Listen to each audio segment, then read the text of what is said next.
Sveiki, čia Gintarė iš Tavo Sveikata LT ir šiandien noriu pakalbėti ir palyginti keturis druskų tipus.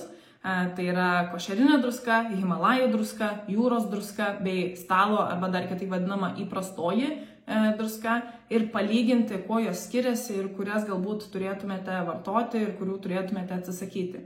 Bet prieš pradedant, ką noriu pasakyti, kad druska mums yra labai reikalinga. Pagrinde druską dažniausiai sudaro natris ir chloras ir abi medžiagos mums yra beprotiškai reikalingos kaip žmonėms, nes atlieka ir padeda atlikti tam tikras gyvybiškai svarbias funkcijas mūsų organizme, kaip pavyzdžiui reguliuoja kraujospūdį, skysčių balansą ląstelėse ir aplink jas, padeda pernešti maistinės medžiagas į ląsteles ir iš jų reguliuoja nervų sistemą, padeda mūsų smegenims veikti taip, kaip jos turi veikti, padeda virškinimui, medžiagų apykaitai ir netgi padeda antinksčių funkcijai.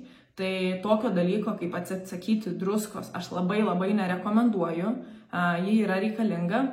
Ir dabar noriu pristatyti keturias druskas, kuo jos skiriasi ir truputėlį daugiau informacijos apie jas. Tai pirmoji druska, apie ką noriu pakalbėti, tai yra Himalajų druska. Ir tai dažniausiai yra druska rožinės spalvos, nors nebūtinai, bet dažniausiai rožinė pasitaiko. Ir ši druska iš tikrųjų yra išgaunama tik vienoje vietoje pasaulyje, tai yra Pakistane. Ir jos ypatingumas yra tai, kad jinai yra surenkama ir apdirbama rankomis. Kitas labai svarbus aspektas, kad jinai yra išgaunama iš jau prieš labai daug laiko susiformavusios vietos. Tai reiškia, nėra apterštumo ir kiti netgi sako, kad ta vieta, iš kur yra išgaunama Himalajų druska, susiformavo netgi prieš 250 milijonų metų. Himalajų druska labai daugumai patinka ir yra populiarinama dėl to, kad jinai turi savyje papildomų mineralų. Tai yra kalcis, kalis, magnis, geležis, kurie yra mums kaip žmonėms irgi labai reikalingi.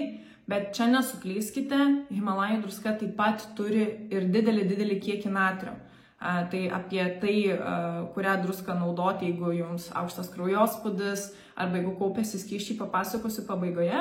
Bet iš esmės jos ypatingumas yra jos išgavimo būdas, apdirbimo būdas, kad jie yra natūralūs, jie yra tinkami, jie yra geri ir kad jinai turi papildomų mineralinių medžiagų. Tai čia pirmoji druska.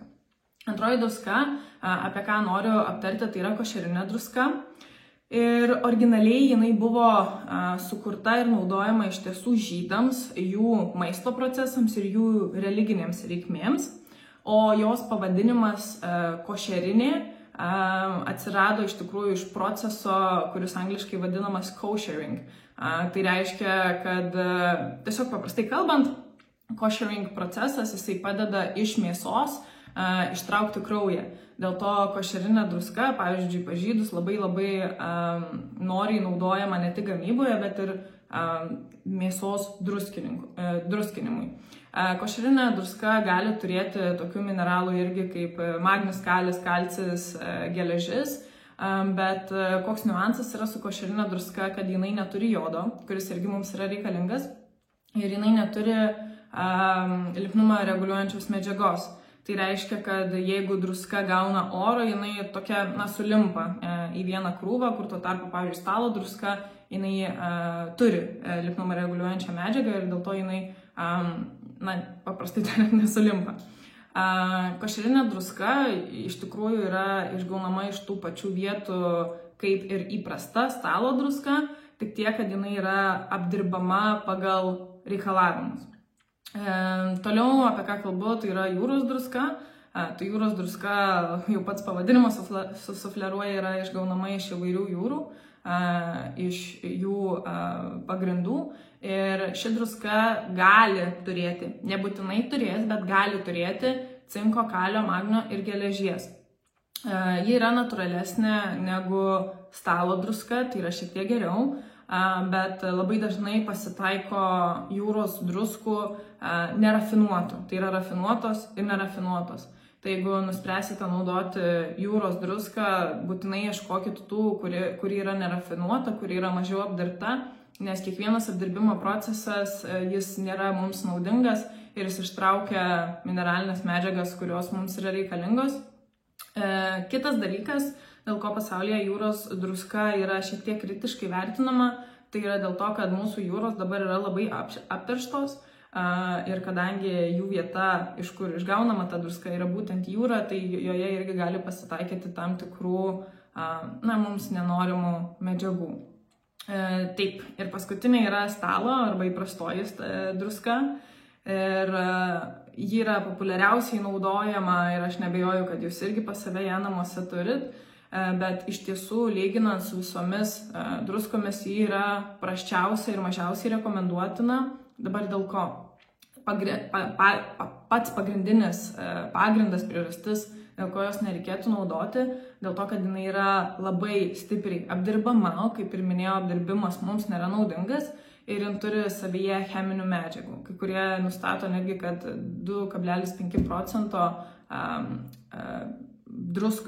ne jūros, o stalo druskos sudėties yra būtent cheminės medžiagos, tai būtent dėl to jie yra mums nenaudinga. Plus įprasta stalo druska, jinai neturi tų papildomų mineralų, ko turi, pavyzdžiui, Himalajų druska, tai irgi realiai galite rinktis, ką naudoti. Bet jeigu naudojat stalo druską, jūs praranda tuos mineralus, kuriuos, iš tiesų yra iššūkis įsisavinti ir reiktų stengtis naudoti įvairių maisto produktų ar bet kokias turi šių medžiagų kiek įmanoma daugiau. Tai pristatymas yra toks. Ką noriu pasakyti, kad jeigu turit problemas kaip aukštas kraujospūdis ir jeigu turit problemas kaip skysčių kaupimasis, tai natris, kuris yra visose šiose 4 druskose, jisai pablogina situaciją. Dėl to, jeigu turit šias problemas, tai druskos apskritai reikėtų vengti. Jos nereikėtų atsisakyti, nes, kaip ir minėjau, jinai yra labai labai svarbi mūsų organizmui. Bet druskos reikėtų mažinti, jos vengti ir mano asmeninė rekomendacija yra pasiieškoti tokios druskos, kuri turi sumažintą natrio kiekį, nes būtent tas natris jisai ir ragina mūsų skysčius kauptis organizmuose ir dėl tam tikrų procesų kelti kraujospūdį. Tai tikrai Anglijoje, pavyzdžiui, Ispanijoje, tai be problemų randu tokią druską, kuri turi bent 50% sumažinto natrio kiekio ir tas natris yra pakeičiamas į kalio chloridą. Aš manau, kad Lietuvoje specializuotose parduotuvėlėse, gal netgi vaistinėse irgi galima rasti, bet čia specifinės rekomendacijos neturiu. Tai jeigu turi tas problemas, geriau iš viso ne kažkurią iš tų druskų naudoti, o naudoti su sumažintu natrio kiekiu. O jeigu įprastam naudojimui kalbant, tai numeris 1 mano rekomendacija yra apskritai atsisakyti stalo druskos, nes jinai yra pati blogiausia, labiausiai apdirta, labiausiai apteršta ir naudoti jūros, košerinę arba Himalajų druską.